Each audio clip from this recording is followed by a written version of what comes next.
হাতির হামলায় গত সপ্তাহে বাঁকুড়ায় দুজনের মৃত্যুর পর এবার বর্জরা দুর্লভপুর ইন্ডাস্ট্রিয়াল করিডোর জুড়ে ঘটল হাতির তাণ্ডব। গতকাল গভীর রাতে একদল হাতি কোনোভাবে ওই করিডোরে এসে পড়ে।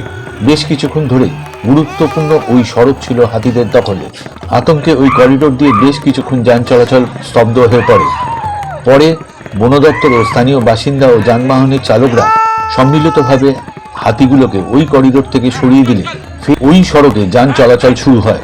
জঙ্গল ছেড়ে বারবার এইভাবে হাতির দল লোকালয়ে চলে আসায় আতঙ্কিত বাঁকুড়ার জঙ্গল লাগোয়া এলাকার বাসিন্দারা।